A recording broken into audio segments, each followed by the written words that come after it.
Assalamualaikum warahmatullahi wabarakatuh. Halo Sobat Bawaslu dimanapun berada. Senang sekali saya Liana Fayanti dapat menjumpai Sobat Bawaslu dalam program Ngaji Pengawasan dalam rangka menyebut bulan suci Ramadan 1442 Hijriah. Bawaslu Provinsi Nusa Tenggara Barat mengadakan beberapa rangkaian kegiatan, diantaranya yaitu program Ngaji Pengawasan dan akan dilaksanakan di sepanjang bulan Ramadan. Kali ini dalam edisi khusus yaitu Hari Kartini, dan tema yang akan kita bahas adalah perempuan dalam pengawasan pemilu. Seiring berjalannya waktu, peran perempuan dalam kontestasi politik semakin besar. Hal ini juga dilihat dari representasi perempuan sebagai wakil rakyat yang jumlahnya kian bertambah di setiap periodenya. Bahkan dalam perundang-undangan, keterwakilan perempuan untuk menempatkan dirinya sebagai calon legislatif diberikan perhatian khusus melalui kuotasi daftar calon di setiap partai sebesar 30%. Namun ternyata upaya itu tidak berbanding lurus dengan tingkat keterpilihan perempuan yang masih terbilang rendah. Beragam pernyataan juga diutarakan oleh partai politik terkait dengan hal ini. Beberapa di antaranya mengungkapkan bahwa faktor utama dari permasalahan tersebut adalah soal ketertarikan perempuan untuk terjun dalam dunia politik yang dinilai masih rendah, sehingga upaya untuk mencari kader yang berkualitas menjadi sulit dilakukan. Presentasi keterwakilan perempuan dari lembaga perwakilan ternyata juga masih senada dengan keterwakilan perempuan dari sisi penyelenggara pemilu. Berdasarkan Undang-Undang Nomor 15 Tahun 2011 tentang penyelenggara pemilihan umum, keterwakilan perempuan sebagai penyelenggara pemilu adalah 30%. Namun masih banyak ditemui presentase keterwakilan tersebut masih belum terpenuhi. Hal ini menimbulkan tanya, apa dan mengapa hal ini bisa terjadi? Padahal undang-undang sekalipun telah memberikan kesempatan bagi perempuan untuk turut terlibat dalam pemilu, pilkada khususnya sebagai penyelenggara pemilu dan pilkada. Untuk membahas lebih lanjut, di tengah-tengah kita telah hadir Ibu Dr. Hajah Yuyun Nurul Azmi SPTMP. Beliau adalah salah satu pimpinan di Bawaslu Provinsi Nusa Tenggara Barat, sekaligus sebagai koordinator penyelesaian sengketa. Assalamualaikum Bu Dokter. Waalaikumsalam warahmatullahi wabarakatuh. Sehat Bu Dokter? Alhamdulillah. Bagaimana puasanya? Alhamdulillah masih lancar ya. Alhamdulillah. Berkaitan dengan tema kita yaitu perempuan dalam pengawasan pemilu, Bu.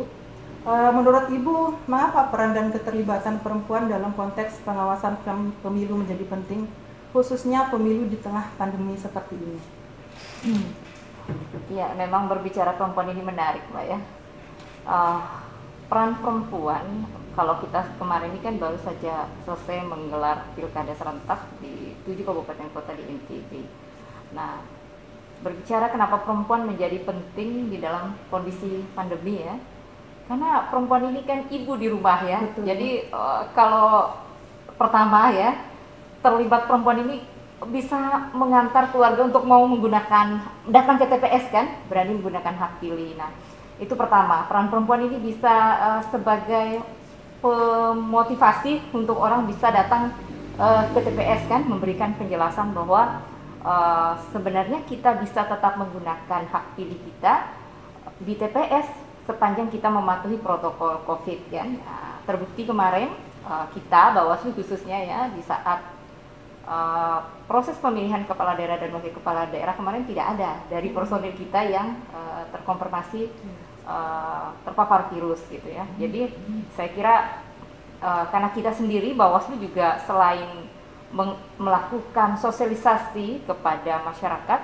kita juga di dalam diri badan Bawaslu itu sendiri juga kita melibatkan perempuan kan, baik di Bawaslu kabupaten kotanya ataupun di panitia ad hoc-nya gitu ya. Jadi keterlibatan perempuan, justru perempuan ini sangat potensial karena banyak sekali kegiatan-kegiatan perempuan yang bisa perempuan ini menyisipkan pesan untuk suksesnya pemilu gitu ya, untuk suksesnya pemilihan kepala daerah kemarin. Bisa lewat pengajian kan, kemudian karena sekarang ini pengajian justru tidak diadakan karena pada masa Covid gini kan, tetapi perempuan ini tetap ada interaksinya, paling tidak mereka ke pasar ya masih bisa kan, kemudian bertemu dengan kalau ibu rumah tangga bertemu dengan penjual sayur ya, kalau sekolah kan diliburkan, tetapi kantor kan tetap terbuka. Jadi perempuan yang ada di berkarir di birokrasi ya, kemudian perempuan yang berwirausaha, perempuan yang ibu rumah tangga, semua punya peran yang bisa kita melakukan koordinasi yang baik kan, karena kita juga melakukan melalui media Zoom meeting ya dengan beberapa kalangan perempuan. Saya kira banyak cara perempuan untuk menggugah peran orang untuk mensukseskan pemilu, baik itu melakukan pengawasan, melakukan tindakan preventif ya, terjadi pelanggaran pemilu, angka pelanggaran pemilu berkurang. Walaupun di 7 kabupaten kota kemarin kita melihat sendiri ya ada proses sengketa, dan itu adalah suatu hal yang wajar di dalam pelaksanaan pemilu, karena sengketa pemilu ini sendiri adalah dalam rangka orang memperoleh keadilan, kepastian hukum ya kan, kepastian hukum sebagai peserta pemilu. Saya kira itu. Tetap patuh protokol kesehatan Bu ya? Iya, tetap patuh protokol kesehatan ya, karena kemarin kita juga dari Bawaslu ini betul-betul secara nasional kita Bawaslu ini sangat memperhatikan protokol kesehatan kan. Nah kemarin di TPS kita lihat sendiri kan, ada ruang khusus yang ketika suhu tubuh orang di atas 37 derajat kan, disiapkan TPS khusus untuk menggunakan hak pilihnya gitu ya. Lain hal kalau yang di karantina, mungkin ini kemarin akan menjadi pertimbangan kan. Nah itu tidak, mungkin itu adalah wewenang dari teman kita KPU untuk memberikan penjelasan gitu ya. Iya Bu. Selanjutnya menurut Ibu, apa yang menjadi kelebihan seorang perempuan di dalam keterlibatannya sebagai pengawas pemilihan umum? Kelebihannya begini, perempuan ya kan, karena ini kan kerja kolektif kolegial ya, penyelenggara pemilu itu bukan kerja sendiri, kerja kemampuan kita melakukan koordinasi antar lembaga juga kan, kemudian kemampuan kita melakukan koordinasi di dalam internal kita juga kan. Nah kehadiran perempuan ini ya, selain diharapkan intelektualitasnya, kecerdasannya, tetapi mampu membuat suasana menjadi sejuk dan nyaman ya kan. Dia penyeimbang di dalam suatu lembaga. Kalau lembaga ada perempuannya tentu diharapkan menjadi penyeimbang kan.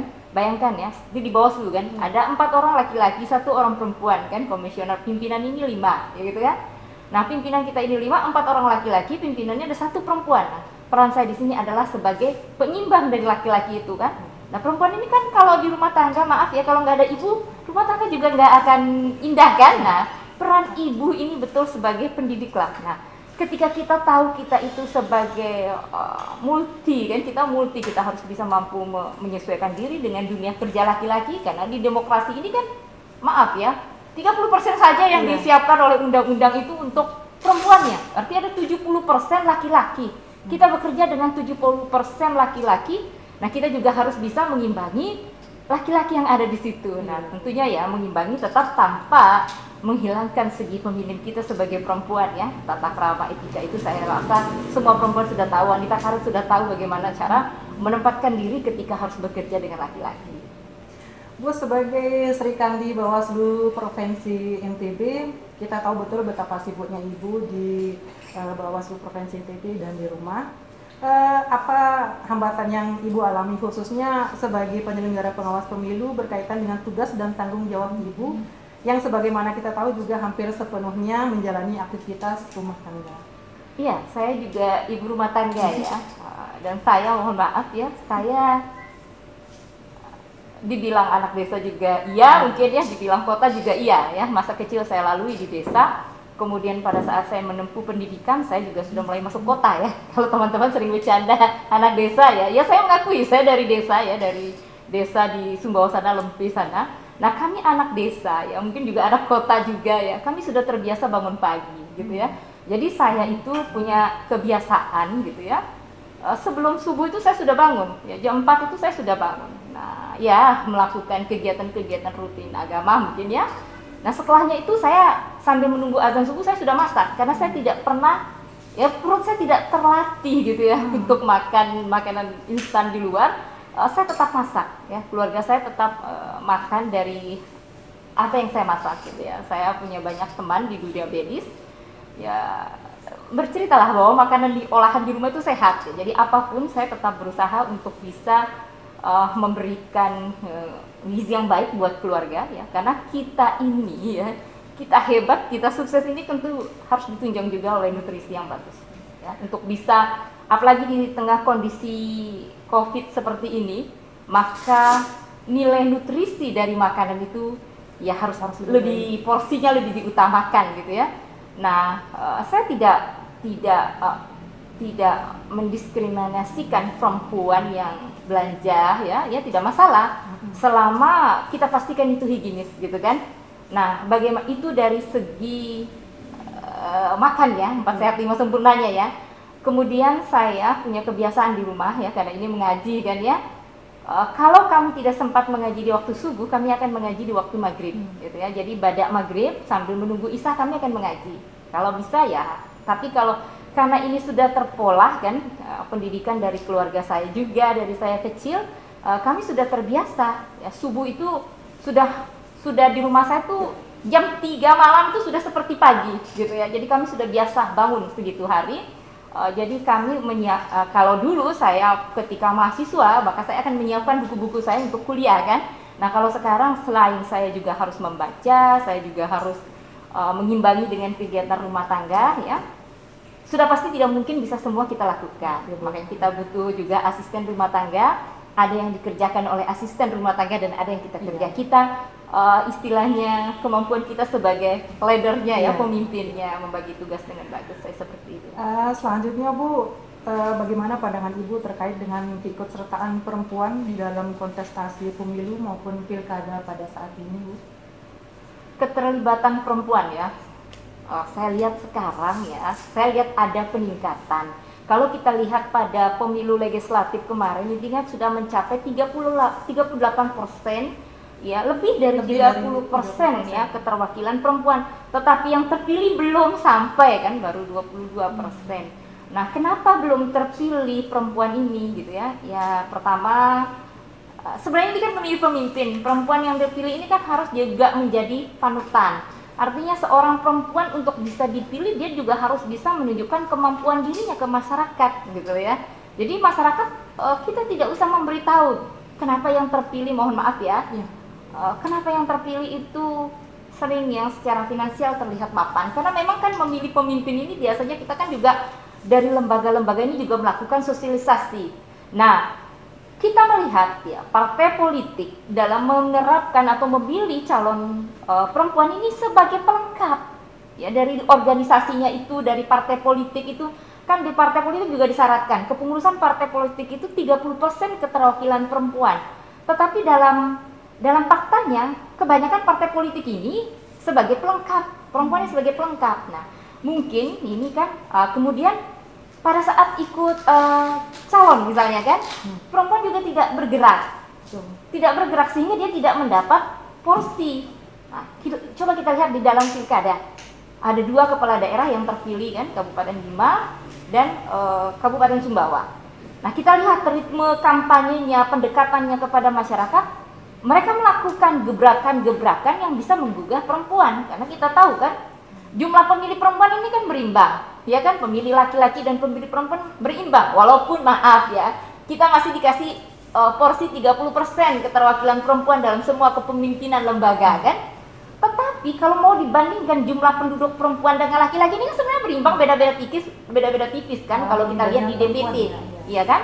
Nah, kalau perempuan itu mampu menggugah sesama perempuannya, saya lihat di beberapa daerah itu menang gitu ya. 2 kabupaten ini menang, berarti dia mampu menarik simpati perempuan. Nah, bagaimana caranya itu? Secara kedepannya saya berharap perempuan-perempuan itu jangan takut gitu ya, jangan takut berkompetisi gitu, jangan takut. Kalau kita tidak mencobanya, mana mungkin kita tahu kita akan bisa terpilih. Saya kira itu. Sepanjang pengalaman dan perjalanan karir Ibu selama ini, menurut Ibu apa sih faktor-faktor yang mempengaruhi partisipasi perempuan untuk terlibat sebagai penyelenggara pemilu, Bu? Kurang gitu maksudnya? Ya kalau kita lihat, karena pertama ya kalau kita lihat pada saat tes penyelenggara pemilu misalnya kan, kok sedikit sekali perempuan yang daftar. Nanti kalaupun ada yang daftar, pada saat diwawancara dia nggak bisa ngomong. Padahal ya ini fakta ya kan. Mulai saya sebagai tim seleksi juga kan ya, kita juga melakukan seleksi wawancara terhadap saya pernah di tingkat kabupaten ya, saya pernah menjadi ketua Panwaslu kabupaten, saya pernah menjadi komisioner KPU kabupaten ya, kemudian saya pernah menjadi dan sekarang di Bawaslu provinsi. Nah, sering kali ini perempuan ada, kita mau meluluskan karena kita butuh 30%. Tetapi ketika diwawancara, dia tidak paham sedikit pun tentang pemilu, kemudian hanya duduk datang diam di kursinya. Bagaimana kita akan memaksakan sesuatu yang tidak bisa, kan? Walaupun kita berharap 30%, tetapi kita kan juga tetap membutuhkan kualitas dari perempuan. Betul. Nah, harapan saya kalau perempuan itu ingin ikut ya di penyelenggara pemilu, ya mungkin dari sekarang seringlah membaca tentang pemilu, khususnya undang-undang kita, Undang-Undang Nomor 7 tentang penyelenggara pemilu ya. Itu dibacalah undang-undang partai politik kan, karena kan kebanyakan dari perempuan ini, apalagi ini kan, maaf, ilmu pemilu ini kan tidak khusus ya, tidak khusus sekolahnya, tidak ada sarjana kepemiluan kan. Yang ada ilmu politik, yang ada ilmu hukum. Sehingga kenapa orang berbicara, kenapa di Bawaslu itu bisa masuk sarjana-sarjana yang bukan di bidang hukum. Betul. Tetapi ketika kami yang bukan bidang hukum misalnya, ternyata itu yang terpilih ya, karena dia membaca, dia paham. Makanya dipersyaratkan di Undang-Undang Nomor 7 itu paham tentang pemilu. Jadi bagaimana kita paham, kita tidak pernah terlibat. Bagaimana kita punya pengalaman, kita tidak pernah dipilih. Nah, untuk kita bisa ya, kami sebelumnya dulu kan kami ikut tes ya, kami membaca undang-undang itu, ya kan? Undang-undang partai politik, undang-undang otonomi daerah gitu kan semua harus dikuasai itu kan. Ilmu politik ini kan bisa dibaca gitu ya. Mohon maaf saya tidak menyinggung sarjana ilmu politik, maksudnya ilmu politik ini kita bisa pelajari, kita bisa mempelajari secara otodidak dengan kita banyak membaca. Saya kira ya setiap perempuan itu, kalau kan tidak semua perempuan tertarik dengan politik ya. Kalau kita yang tertarik dengan politik, ketika berbicara tentang politik kita akan duduk di depan TV. Tapi kalau yang tidak tertarik dia pergi. Nah, bagaimana menumbuhkan ketertarikan itu? Ya inilah peran-peran kita yang ada di sini. Selain kita ini sebagai komisioner, kita akademisi, kita bisa menyampaikan kepada mahasiswa ya untuk tertarik sebagai kader-kader berikutnya. Bu, seperti yang kita tahu bahwa representasi perempuan di panggung politik elektoral mengalami peningkatan. Namun keterpilihan perempuan masih belum sebanding dengan keterpilihan laki-laki. Menurut Ibu, apakah menjadi hambatan bagi keterpilihan perempuan di panggung politik di Indonesia pada saat ini? Sebenarnya di hambatan ini masyarakat juga ya. Kalau saya melihat secara fakta lapangannya, masyarakat kita cenderung memilih pemimpin itu yang sudah mapan. Nggak bisa kita pungkiri ini. Kalau kita turun ke masyarakat, ya maaf, ada calon-calon yang tidak pernah dikenal, maaf adik-adik yang baru kan, karena syaratnya kan usia 21 tahun ya. Sebenarnya udah bisa menjadi calon, minimal tamat SMA, kemudian berusia itu 21 tahun. Berarti kan semua orang, saya kira mahasiswa saja boleh menjadi calon anggota legislatif. Tapi masa ketika menjadi calon mereka tidak terpilih, masyarakatnya yang tidak mau gitu loh. Jadi masyarakat ini memilih. Nah, sekarang bagaimana caranya kita ya calon-calon ini bersaing meraih simpati masyarakat untuk percaya dia. Sebenarnya ini kan pemimpin ini kan memegang amanah kepercayaan ya. Ya tentunya ini bagaimana membangkitkan seseorang menjadi percaya dengan kita, tentunya kita mempunyai kemampuan skill kita ya, kemampuan pendidikan, kemampuan ekonomi, ya berarti harus kita juga berimbang ya, berimbang untuk kerja keras. Nanti ada yang bilang gimana? Saya usia saya 21 tahun, tapi saya belum punya uang. Nah silakan dicoba. Tidak harus dengan uang, bisa jadi tukang ojek ada yang terpilih kan? Yang paket C kan? Anggota DPR. Justru yang paket C, dokter-dokter tersingkir di kontestan legislatif kemarin kan? Kenapa? Kok yang terpilih mereka? Mereka banyak temannya. Mereka mampu membuat teman-temannya percaya kan? Ya kan, kita lihat sendiri kemarin ada yang salah satu ya terpilih dari tukang ojek. Ya saya sempat ngobrol sama beliau, bagaimana? Teman-temannya itu banyak, dia punya kemampuan mempengaruhi orang lain. Pemimpin ini kan kemampuan kita untuk mempengaruhi orang lain untuk percaya dengan kita. Itu ilmu politiknya. Nah, tetapi bagaimana caranya kita ini untuk mempengaruhi orang lain percaya dengan kita? Tentu kita adalah cerminan yang baik di masyarakat, gitu ya. Jadi itulah perempuan harus berkiprah turun ke masyarakat. Oke Bu, edisi khusus nih karena Hari Kartini. Apa saja sekiranya yang dapat kita kaji dari hasil perjuangan RA Kartini di masa lampau untuk kita terapkan di masa kini Bu? Ya, Kartini di masa lampau itu dia tidak menikmati indahnya Kartini zaman sekarang ya. Beliau punya keinginan yang tinggi, ya untuk sekolah lebih tinggi. Tapi itu terbatas karena adat kita dulu kan masih dipingit ya. Tetapi beliau punya dokumen catatan mengukuhkan. Jadi catatan ini bisa menggemparkan dunia kan. Nah, akhirnya sebenarnya perjuangan untuk keterwakilan perempuan di legislatif ini sudah diperjuangkan sejak tahun 1928 ya, dalam Kongres Perempuan Indonesia pada saat Indonesia belum merdeka. Itu sudah pernah. Nah, itu diperjuangkan di Bandung saat itu. Tetapi pada saat itu ya, justru yang terpilih bukan keterwakilan perempuan Indonesia saat itu ya, seorang pendidik ya dari Belanda. Itu yang akhirnya masuk ke parlemen sebagai perwakilan perempuan pada saat sebelum Indonesia merdeka. Nah, setelah Indonesia merdeka pun sudah mulai terus perjuangan perempuan. Ya, saya pikir perempuan ya, karena memang kita ini banyak hal yang harus kita mampu mengimbang. Idealnya seorang perempuan itu kan dia sukses di dalam karirnya kan, sukses dalam rumah tangganya gitu kan. Nah, bagaimana dia bisa menjaga ini, tentu juga iman dan takwa. Ini kan pengajian ya. Seorang perempuan yang tanpa berpikir dan berzikir ya, saya kira ini sulit akan menggapai impian yang indah. Untuk bisa menggapai impian yang indah ini, selain kita berusaha dan kerja keras, kita membutuhkan doa. Ya, sedikit Bu, saya pernah membaca di salah satu artikel bahwa the power of woman adalah perempuan cerdas, perempuan berdaya, dan perempuan yang bahagia. Menurut Ibu bagaimana tanggapannya? Ya, saya setuju. Tanpa kebahagiaan dia tidak akan bisa menggapai impian. Nah, kebahagiaan ini bisa kita ciptakan kan? Bahagia ini kan bisa diciptakan. Tentunya dari hal sederhana juga bisa. Iya, bahagia itu bisa diciptakan. Bahagia itu tidak harus mahal kan? Bahagia ini bagaimana cara kita mensyukuri apa yang kita miliki, bagaimana caranya kita banyak beriman, banyak berdoa, banyak berzikir, banyak menyebut Tuhan. Itu kita sudah pasti hati merasa tenang. Ketika tenang, maka itulah didapatkan kebahagiaan. Pertanyaan penutup Bu, apakah ada pesan yang ingin Ibu sampaikan untuk memotivasi perempuan di luar sana agar tidak sungkan untuk terjun ke dunia politik, khususnya turut serta dalam pengawasan pemilu maupun pilkada? Ya, pesan saya kepada perempuan, karena saya seorang backgroundnya juga dulu seorang akademisi ya, saya melihat sekarang kan rata-rata perempuan itu sudah berpendidikan. Kita berkampanye menyuruh orang sekolah, sekarang semua pedagang sayur ya, ibu pedagang, pembantu rumah tangga, asisten rumah tangga itu menyekolahkan anaknya, ya kan? Kesadaran untuk sekolah itu sekarang sudah tinggi. Nah, tinggal kesempatan kita untuk yang diberikan oleh orang tua kita ini, kita mampu memegang kepercayaan itu, ya kan? Ya, gapailah, jangan takut untuk terus bermimpi gitu ya, untuk menggapai cita-cita yang lebih tinggi, terus tingkatkan prestasi ya. Ketika kita mampu menggelar satu prestasi, maka nama kita tidak hanya akan tercatat dalam diri pribadi kita, gitu kan? Tetapi nama kita akan dikenang oleh seluruh rakyat, bahkan seluruh dunia, seperti Raden Ajeng Kartini. Raden Ajeng Kartini itu berbuat untuk dirinya dan berbuat untuk orang lain. Kalau kita mampu berbuat untuk diri kita dan berbuat untuk orang lain, maka nama kita tidak hanya untuk diri kita, gitu kan? Tetapi untuk dikenang selamanya. Saya kira itu.